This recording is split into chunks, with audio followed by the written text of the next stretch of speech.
Testing 1 2 3. Testing 1 2 3. This is Radio Free Mormon on the air, broadcasting behind enemy lines. Tonight's episode, Tim Ballard fundraiser, and it's an exclusive fundraiser too. Very private, very posh. You'll want to hear all about this. And a new affidavit has been filed in the Tim Ballard case, which has a great deal of interesting information in it. I wanted to share that with you as well today. But first off, for the announcements, today is June 27th, 2024. It is the 180th anniversary of the martyrdom of Joseph Smith and his brother Hiram Smith, the patriarch, in Carthage jail in Illinois. So we want to take a moment here to reflect upon that before we go into tonight's episode. Okay, enough of that. Let's go into tonight's episode. And the first thing is that there is an invitation circulating in Utah. I don't know if it's circulating out Utah. It's very private. It's very exclusive. But one of the listeners to this show apparently received it and forwarded it on to me. So let's see if we can see what is going on here. First off, here is the title slide, Tim Ballard Fundraiser, an evening with Tim Ballard. It is June 29th, 2024. It is by invitation only. And June 29th is 2 days from today's date, i.e. it's going to be on Saturday, this coming Saturday. So let's see what it is that this invitation has to say. Someone writing on behalf of Tim Ballard, apparently the person who's putting on this fundraiser, writes this: I wanted to send you a personal invitation to this event I'm helping organize for my friends Tim and Catherine Ballard. I know you know of Tim from the movie Sound of Freedom, from his work with rescuing children, from child trafficking, or from his books. I strongly believe Tim has been the victim of lawfare, the use of legal systems to damage or delegitimize someone, wasting their time and money, or winning a public relations victory. The effect of this has been the de facto halting of the rescue of God's precious children, who are still being used in unthinkable ways at the hands of evil. I am asking you to search your heart about fighting this evil and restore those who were abruptly brought to a standstill in this most noble cause, and return them to the field of battle to liberate the captive children! Exclamation point. My, this is quite dramatic. We are having a private fundraising event. Now we're getting to it. We are having a private fundraising event with Tim. So Tim will be there too, at a home in Eagle Mountain on June 29th. This is the link to RSVP. Répondez s'il vous plaît. We are not making this public as we don't want to be bombarded by the press. But if you know someone who would like a private invitation, you may share this. Well, I'm presuming that all of you would like a private invitation, and hence I'm sharing this with you. Please share this widely, but judiciously. Check. And then finally, thanks for all that you do. Hope you can make it. Let me know if you can. Thanks. So if you happen to be in the neighborhood of Eagle Mountain on this Saturday, and I'm going to guess this is probably an evening affair, and you see a house where there's a whole lot of high-end luxury vehicles parked on the street around it, that's probably going to be the place where this fundraiser is happening. Okay, so enough for the invitation. Let's get to the affidavit. In the legal cases, the civil cases that are proceeding against Tim Ballard, there have been a number of affidavits filed, and recently on June 4th, another affidavit was signed. I'm not exactly sure when it was filed, but it was signed on June 4th by the person who made the affidavit. His name is Ryan Fisher, and he has a great deal of interesting information to add to the discussion about Tim Ballard and how close Tim Ballard's relationship was with Elder M. Russell Ballard, recently deceased, of the Quorum of the 12 Apostles of the Church of Jesus Christ of Latter-day Saints. And what was the overall and overarching plan of launching Tim Ballard into the public awareness as a hero who rescues children who are being sexually trafficked and enslaved? This affidavit actually addresses all of those issues and more. So here is this affidavit. Let's go through it, shall we? It's filed in the 3rd Judicial District Court of Salt Lake City, state of Utah. It is the declaration of Ryan Fisher. And here it goes. I, Ryan Fisher, declare as follows. I have personal knowledge. Well, this is interesting. I'm all ears for someone who has personal knowledge of the facts stated herein. In other words, someone who's not just repeating what someone else said, but someone who was there. I met Tim Ballard at a firm foundation conference. By the way, this is my first problem with the affidavit. I apologize. But when you have two people whose last name is Ballard, I think that you should refer to one of them as Tim Ballard and the other one is Elder Ballard. Instead of referring to one of them, Tim Ballard, simply as Ballard. It leads to unnecessary confusion. So wherever I see Ballard, I'm going to put Tim Ballard in there to make it clear when it is he's talking about Tim Ballard versus when it is he's talking about the apostle, Elder Ballard. I met Tim Ballard at a firm foundation conference in 2011, as we both were authors of Book of Mormon theories and took great interest in a view of United States history that was referred to as a covenant land in the Book of Mormon. And Tim Ballard called it, quote, the American Covenant, unquote, in his book and presentation of that title. Tim Ballard, was still with the Department of Homeland Security at that time, based out of El Centro, California. Tim Ballard had written a book entitled The American Covenant. I was a freelance, so this is now Ryan Fisher. I was a freelance investigative journalist and filmmaker and TV producer and National Geographic photographer at the time. I began investigating the heartland model of the Book of Mormon geography. Well, we know nothing good can come from that, which claims that the Book of Mormon occurred in the East and Midwest portions of the United States of America. At the time, I had created a TV show called Nephite Explorer, which subsequently aired on KJZZ, KJazz, Channel 14 in Salt Lake City every Sunday night. And it frequently discussed the American Covenant among other related topics. I wonder how long that ran. I must have missed it. I also had a tour business called the American Covenant Tour. This will be important later, so pay attention here. I also had a tour business called the American Covenant Tour, where I would take tourists to both Mormon and U.S. history sites on the East Coast and explain how the American Covenant fit into these historical stories and places. So just as the Mesoamerican Book of Mormon theorists take journeys and tours down in Mesoamerica to talk about the Nephites and see the shrines and the temples and all those great pieces of Nephite architecture, these people do the same thing, Ryan Fisher and Tim Ballard, except on the East Coast of the United States, because they believe that's where the Book of Mormon took place, not Mesoamerica. So they're doing the same thing with these tours, except on the East Coast, and they're mixing it in with U.S. history, which they feel to be divinely directed and inspired, the U.S. history as well as the ancient Nephite history. I began having Tim Ballard on my television show to discuss the American Covenant. At this time, Elder M. Russell Ballard, Elder Ballard, an apostle and member of the first quorum of the 12 of the Church of Jesus Christ of Latter-day Saints, Mormon Church, or LDS. Hang on a second. This indicates a person who really doesn't know the jargon, who probably isn't even a member of the church, or at least not one who's been a member for very long in the church, because there is no second quorum of the 12. There's only the quorum of the 12. There's no first quorum of the 12, and yet that's how it's titled in this affidavit, the first quorum of the 12 of the Church of Jesus Christ of Latter-day Saints. At least they spelled the name right.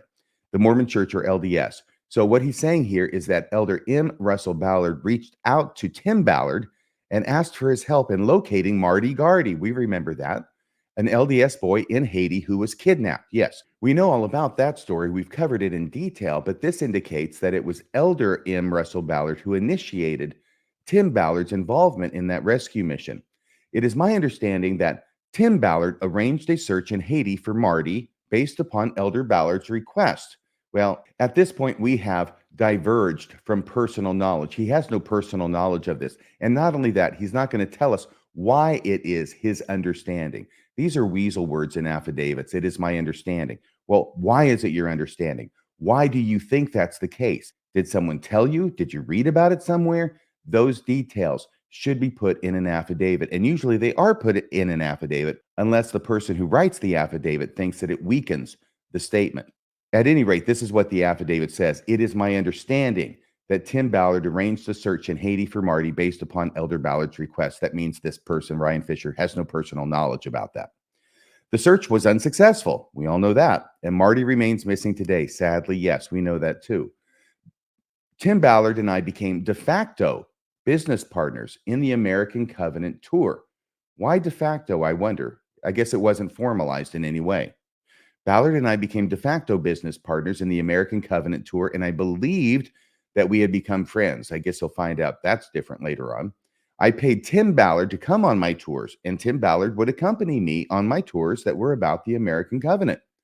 Elder Ballard, a great nephew of the Mormon Church's founder, Joseph Smith, and a great grandson of Joseph Smith's brother, Hiram Smith, was enamored by Tim Ballard's book, The American Covenant. Yeah, I can believe that. At the time, both Tim Ballard and Ryan Fisher, both Tim Ballard and Ryan Fisher both shared an interest in the book Visions of Glory. We both shared an interest in the book Visions of Glory that was published in November of 2012. And I became aware that Tim Ballard was getting counsel from the author of Visions of Glory, Tom Harrison. Tim Ballard told me that Tom Harrison was advising him on how to prepare for the imminent destruction of society and the second coming of Jesus Christ. Part of his counsel was to prepare an organization for taking in thousands of children who would be survivors after their captors were destroyed in doomsday calamities that were imminent. So apparently the children will not be destroyed in the doomsday calamities, but only their captors. The children then being alive and no one to take care of them, there needs to be an organization prepared to take in those thousands of children who will be left alive after their captors are destroyed in the second coming.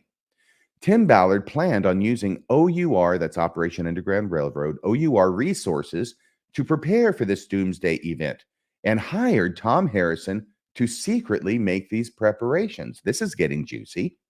It was my understanding that Tom Harrison was officially an aftercare specialist for OUR. An aftercare specialist means he takes care of the children after they're rescued. It was my understanding that Tom Harrison, the author of Visions of Glory, was officially an aftercare specialist for OUR, but his real purpose was preparing for the destructions of the last days and the influx of refugee children who had been liberated from sex slavery when many of the wicked people were destroyed. So only many of the wicked people are going to be destroyed, not all of them at the second coming, apparently. Tim Ballard received counsel from both Tom Harrison and Elder Ballard, both of whom he considered to be prophets. Elder Ballard would have regular meetings with Tim Ballard and discuss how to bring Mormonism into American evangelical homes without evangelicals realizing such. Now, this is really interesting because they're going to try and use, Elder Ballard has this brilliant idea to use Tim Ballard and his fame and his hero status to bring Mormonism into people's homes, evangelical Christians' homes, without their knowing he's a Mormon. And it's funny because I find this completely believable, mainly because this is what the LDS Church has been doing in other areas for, well, at least since the 1980s that I'm aware of, with their name, with the logo, with all the things that they're doing in order to try and look and sound more like an evangelical Christian church, including going from home teaching to calling it ministering. All these things, the LDS Church has been trying for decades to look more and more like an evangelical church. So I have no problem believing this could be possible, that Elder Ballard would be engaged in a plan to try and get Mormonism into evangelical Christian homes without their knowing it. I know there's been a lot of controversy around this very popular show called The Chosen along those lines as well, i.e. Mormons writing the show in order to get Mormonism into Christian homes. Going on with this affidavit, I was in meetings with general authorities of the LDS Church. Now that's personal knowledge he's talking about. I was in meetings with general authorities of the LDS Church, including Elder Ballard, and I had many discussions with Tim Ballard in which he relayed various plans Elder Ballard and the church formulated to use Tim Ballard and his message to infiltrate evangelical American culture in an effort to influence their perception of the Mormon Church. To accomplish this, they proposed scrubbing the internet of Tim Ballard's Mormon beliefs and background and publish a non-Mormon version of his book. Elder Ballard and the Mormon Church also created a plan to make Tim Ballard a celebrity and American hero by helping him launch a nonprofit called Operation Underground Railroad. So this is putting Elder Ballard at the very inception of this organization and part of the team behind its creation in the first place. Elder Ballard issued requests to various wealthy and influential Mormon individuals and organizations, asking them to fund and help launch Operation Underground Railroad. One of these contacts was Glen Beck, who was propositioned on hiring Tim Ballard to work for his company, Blaze TV, full time to provide Tim Ballard an income while he transitioned from quitting DHS and launching his own organization. Elder Ballard and the Mormon Church were primarily interested in building Tim Ballard into an American hero. Believe it or not, I'm walking on air. So they could take advantage of the fact that later it would reflect well on the Mormon Church and help their long-term goal of being assimilated into the family of American evangelical churches.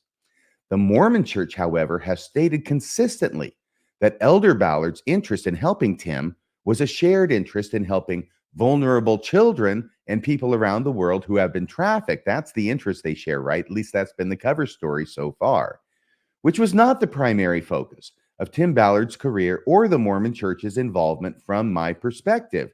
Brian Fisher speaking. The primary focus was to make Tim Ballard into a celebrity and American hero in the wider non-Mormon American culture. To accomplish this, the Mormon Church, Tim Ballard, and OUR needed Tim Ballard to be perceived as a savior of children. Now, here I think where they put Ballard by itself, I think that's supposed to be Elder Ballard the first time, and the second time they use Ballard, I think that's supposed to be Tim Ballard. So that's some of the confusion that can happen when you're talking about two people in the same affidavit with the same last name. So I think that's supposed to mean to accomplish this, the Mormon Church, Elder Ballard, and OUR needed Tim Ballard to be perceived as a savior of children. The purpose of all the film projects Tim Ballard engaged in was to accomplish this perception, persuade others to donate money to Tim Ballard's organizations, and ultimately accomplish the public relation goals of the Mormon Church. To my knowledge, this plan was never made known to OUR's donors or to those who donated to other organizations Tim Ballard oversaw. Once Tim Ballard was a household name in evangelical homes, it would be revealed that he was a Mormon, and he would help bring evangelicals who likewise believe in American exceptionalism into the Mormon Church, accepting the Mormon Church as a Christian church. A cunning plan. Elder Ballard also made arrangements so that Deseret Book would market and sell Tim Ballard's book, The Lincoln Hypothesis, and raise Tim Ballard's royalties beyond the normal royalties paid to first-time Deseret Book authors. Well, that's something that could probably be checked on. It is believed that Tim Ballard is the highest-earning author in Deseret Book history. Elder Ballard also planned for Tim Ballard to be featured in other Mormon media forums, including BYU TV and others. Now, I will say that if you're trying to portray Tim Ballard as a non-Mormon to get in under the doorway of the evangelical Christian home, I'm not sure you would want to be putting him on BYU TV. That seems to be counterintuitive to me. That would seem to be counterproductive to that goal. And yet that's what's in the affidavit. I'm just reading it as it's written. Once Elder Ballard had made all the arrangements for OUR to be organized and funded, Tim Ballard left his job at DHS and moved to Utah. Elder Ballard brought in Mormon Glen Beck to help plan how to get Tim Ballard into evangelical homes. I wonder how Glen Beck and the people at Blaze TV are responding to this affidavit. Glen Beck donated significant amounts of money for Tim Ballard, to create Operation Underground Railroad and invited Tim to host one of his programs on Blaze TV. Ryan Fisher says, I created a TV show concept called The Abolitionist. Now, this is a TV show concept. That's important as well. Called The Abolitionist in 2012, which would feature Tim Ballard and his team setting up sting operations and saving kids. Tim Ballard and I pitched National Geographic Channel on the concept, and they loved it and wanted to air it through their international network distribution, which reached many of the countries where human trafficking of kids is a major problem. So National Geographic wants to send this message and these shows on their international network distribution. It wouldn't necessarily be aired in the United States initially. Tim Ballard's plan was to leave DHS, Department of Homeland Security, in the near future. National Geographic Channel wanted to produce and air the TV series as soon as Ballard left DHS. So this is a lock. They've got a green light for this TV show. What could go wrong? Tim Ballard backed out of the project because he wouldn't get paid a lot of money for his participation and might not get the fame in the United States he and the Mormon church sought. It was apparent to me that while it was Elder Ballard's wish to get Tim Ballard into evangelical homes, Tim Ballard's interest in making the abolitionists was primarily to make money and gain fame, not to save kids or combat human trafficking. Tim Ballard stole the abolitionists' show concept and made the show in an attempt to raise millions of dollars for himself through his own for-profit production company.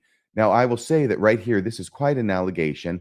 And from the other side, looking at it, Tim Ballard's lawyers, they would look at this and say, paragraph 48, the allegation by Ryan Fisher that Tim Ballard stole his show concept is a statement that they would disagree with in detail, but they would also use it to show motive on the part of Ryan Fisher to create a false affidavit in other places. In other words, he feels he's been burned by Tim Ballard to the tune of millions of dollars by Tim Ballard stealing a show concept. And so Ryan Fisher would then be poised to get back at Tim Ballard by writing false things about him. I'm not saying these things are false. I'm just saying that would be the obvious move on the other side with Tim Ballard's lawyer. Going on, Elder Ballard's association and support was frequently discussed by Tim Ballard to potential supporters or donors and gave him credibility whenever he was seeking support or money for his endeavors. It is a strange thing, but true, that in the LDS Church, all you have to do is drop an apostle's name and you have instant credibility, regardless of what else you're saying or how ridiculous it may sound. Without Elder Ballard's support, Tim Ballard likely would not have accomplished celebrity status, and OUR likely would not have been launched or become successful. Elder Ballard helped Tim Ballard in obtaining donors for this documentary TV series and OUR under the pretext that they were helping to rescue child sex slaves in Colombia. However, once donors were lined up to pledge money for the production of the abolitionists, Tim Ballard cut me out of the project and simply pocketed the money and never made anything besides a fundraising movie. That's why I said it was important to note that this was a TV show that was pitched to National Geographic, the abolitionists. That never happened. Instead, it ends up becoming an unsuccessful movie, an early attempt by Tim Ballard to make a movie presentation about his efforts rescuing children. Once again, Ryan Fisher says once donors were lined up to pledge money for the production of the abolitionists, Ballard cut me out of the project and simply pocketed the money and never made anything besides a fundraising movie, which was a flop at the box office and never did anything significant to raise awareness domestically or internationally about the problems of child sex slavery and human trafficking. Now, I have heard this allegation before in private phone conversations of some months ago. I'm glad to be able to report on it now because at that time I could not. I was required to keep that information confidential at the time. But here it is in this affidavit. This allegation that Tim Ballard pocketed all the money for the abolitionists TV show that was donated by wealthy donors and instead simply made a fundraising movie which was a flop at the box office and pocketed the rest of the money. After the abolitionists movie was circulated, other reputable human trafficking organizations denounced OUR's techniques as reckless, dangerous, and counterproductive because they were creating a market for child exploitation wherever they went and trying to solicit children with the promise of a big payday for participants taking advantage of desperate people in desperate situations. OUR's own employees raised concerns about these tactics as well as misappropriation of funds, but no action was taken to correct these things at the time.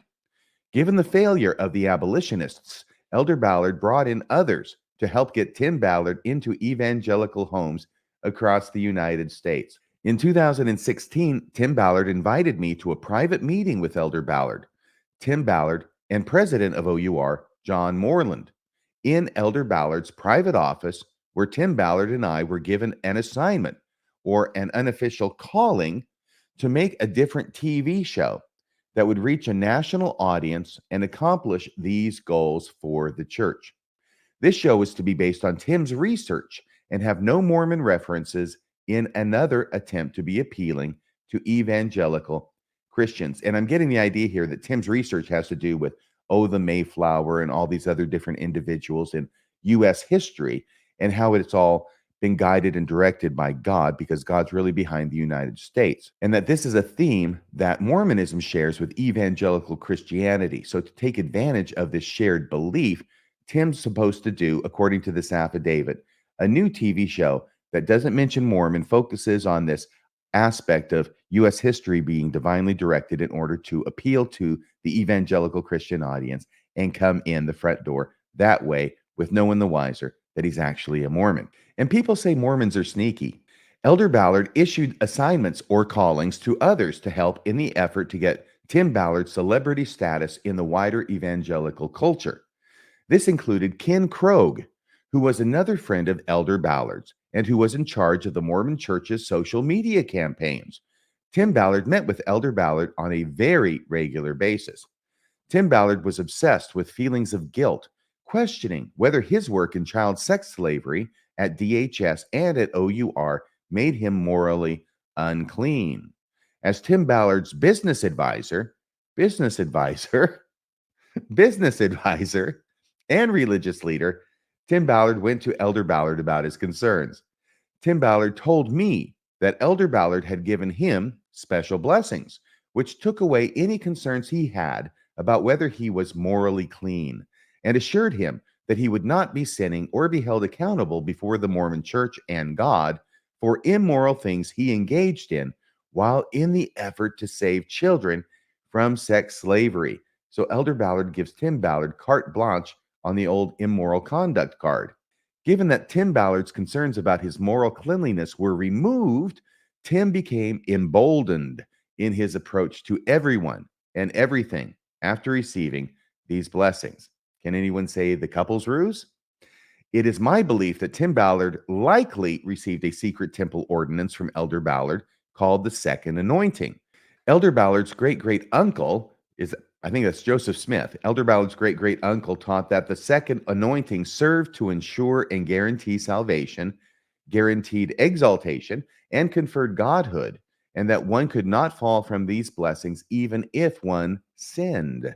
Elder Ballard is known to have been fond of extending this ordinance to his friends, including Tom Phillips and Elder Hans Matson, who, like Tim Ballard, are no longer part of the Mormon Church. I'm not sure why it's relevant that none of those people are part of the Mormon Church.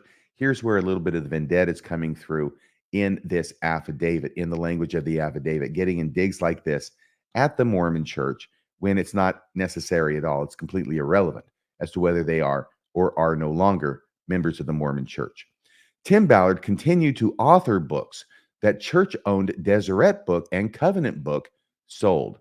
At this point in time, after becoming angry at OUR, Deseret Book, and anyone who was profiting off of what he called his message and his calling as the prophet of the American Covenant, a calling he believed came from God and was supported and echoed by Elder Ballard, Tim Ballard demanded that I pay him more money than what was already agreed upon for his participation in my tour business. When I refused because I didn't have more money, he angrily demanded that I turn over my tour company documents under the guise that he wanted to audit me. He also angrily demanded I give him all the money I had in my bank account, threatening me by saying, "You know I can find out anything I want," implying to me that he can take me down if I don't comply with his demands.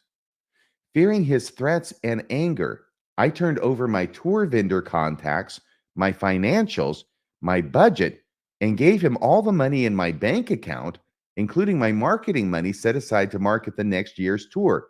Okay, that's an incredible allegation. And frankly, I'm having trouble believing it, at least just on face value. I think there may be a story behind this. If this is true, there's another story behind it. But I can't believe that Tim Ballard just tells this guy, Ryan Fisher, hey, you know I can find out anything I want. So give me all your money in your bank account. Otherwise, you know I can find out anything I want. So he turns it over because he's afraid of Tim Ballard's threats and anger. I'm not seeing any threats here that would make me scared enough to turn over all the money in my bank account to some guy. I'm just saying, okay?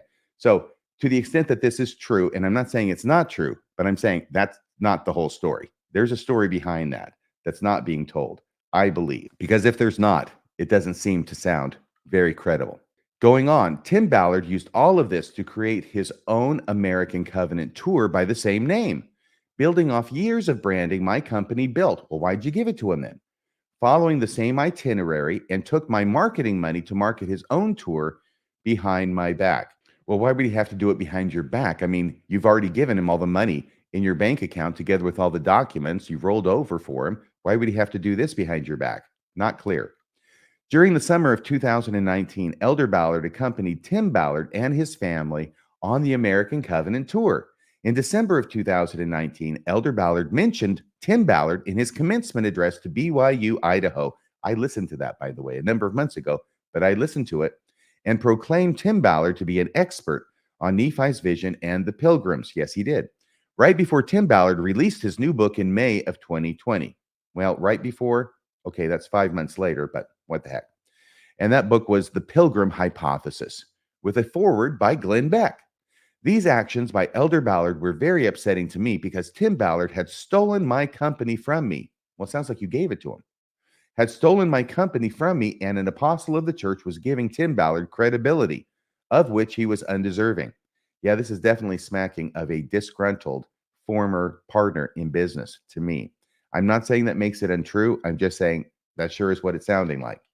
If I had been helping Ryan Fisher draft this affidavit, I probably would have had him leave out a lot of these allegations against Tim Ballard, because it does tend to make him look like a disgruntled former business associate of Tim Ballard, who may indeed be trying to get back at him for perceived wrong suffered by Ryan Fisher in the past, which he's really going into a lot in this affidavit. He goes on, I had no further dealings with Tim Ballard until he was under investigation from the Davis County attorney.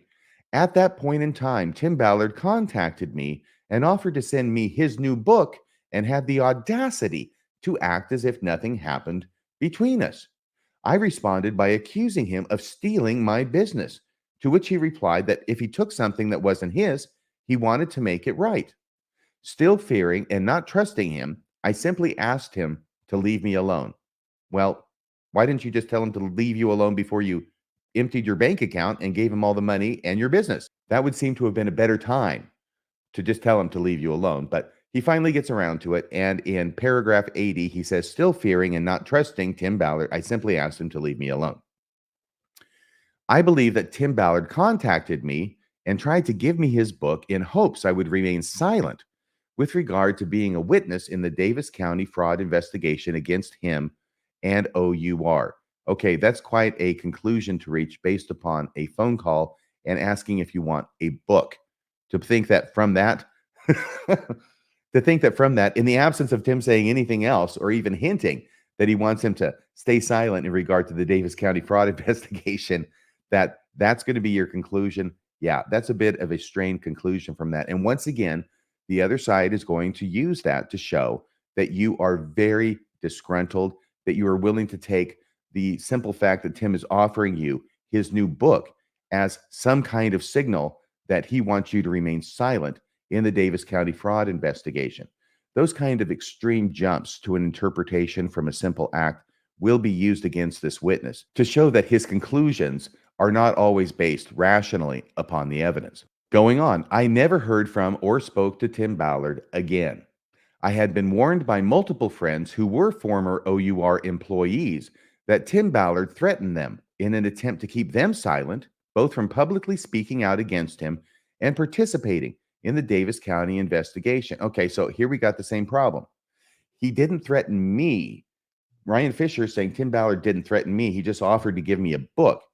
But to make up for that lack in his affidavit, now he's saying, I was told by multiple friends who were former OUR employees that Ballard threatened them to keep them silent from publicly speaking out. But Tim Ballard doesn't threaten Ryan Fisher. He just offers to give him a book.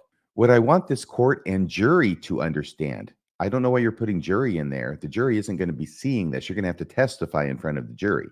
What I want this court and jury to understand is that the raid in Cartagena was a well-staged cosplay fraud, fictional situation performed by actors, funded by wealthy members of the Mormon Church, enlisted by Elder Ballard, with the primary intention to provide Tim Ballard a sizzle reel, or the perception of saving children so he could gain money and fame, so that a movie could be made and Tim Ballard would be presented into evangelical homes across the country as an American hero, as envisioned by Elder M. Russell Ballard. That was one sentence. While that plan came to fruition with the release of The Sound of Freedom, it is my understanding that it has come at the expense of innocent bystanders like Keely Suarez. Now, the affidavit doesn't say who this is. Like Keely Suarez, the children who were lured to the island, unless she's one of the children who were lured to the island party and who were scared to death, not understanding what was occurring, given that they had not been previously sex trafficked, and the donors across the world who thought they were trying to deter childhood sex slavery were in fact funding Tim Ballard's personal ambitions, seeking wealth, fame, and future political office, along with delusions of grandeur as God's chosen prophet, in conjunction with a sophisticated, multifaceted, extensive public relations campaign for the Mormon Church. Boy, you can see that Ryan was really pouring it on in those last couple of paragraphs, 84 and 85, once again making him look like a disgruntled former business associate. And then it says, I declare under penalty of perjury that the foregoing is true and correct to the best of my knowledge, dated this 4th day of June, 2024, signed by Ryan Fisher. Now, there's a great deal of information in this affidavit that would not be admissible in court, or in other words, that Ryan Fisher would not be permitted to testify to in court. The stuff about hearsay, the stuff it's my understanding. No, you've got to actually perceive things. You have to be present. You have to hear. You have to see. You have to actually witness it yourself as a general rule and as a basic fundamental rule in order to be able to testify about it in court. Unfortunately, this affidavit ends up looking not only like Ryan Fisher is a disgruntled former business associate of Tim Ballard, but it also looks like it was written to be leaked. And this is one of the problems I've had with a number of the affidavits that have been filed in this case. They are so full of invective. They are so full of speculation. They are so full of conclusory statements. And a lot of times those conclusions do not follow from the evidence that was listed in the affidavit itself. They jump to these crazy conclusions, or at least in my mind, unwarranted conclusions, which are invariably very hostile and detrimental to the character of Tim Ballard. Now, I'm not saying that Tim Ballard is a good guy. I'm not saying that Tim Ballard didn't do anything wrong. In fact, I became convinced that Tim Ballard was in the wrong as soon as he admitted to the fact that he came up with the idea of the couple's ruse and used it to train women to impersonate his wife or girlfriend while on rescue missions. As soon as he admitted to that, the game was up as far as I was concerned, and I knew that he was dirty. However, just because he's dirty and just because he deserves to go down, in my opinion, I still don't believe that justifies these kind of legal tactics on the other side, which are not just legal tactics, they're actually PR tactics parading as legal tactics. So I suppose I have helped in some sense with this legal/PR tactic of getting the information contained in this affidavit published out to a wider audience, but at least I can do so together with my concerns and my misgivings regarding some of its contents. Anyway, that's about all for tonight's show. Please hit like, please hit subscribe. Thank you to all of those of you who donate to this show. Your donations do keep Radio Free Mormon broadcasting behind enemy lines. Well, that's about all for tonight. Until next time, this is Radio Free Mormon, signing off the air.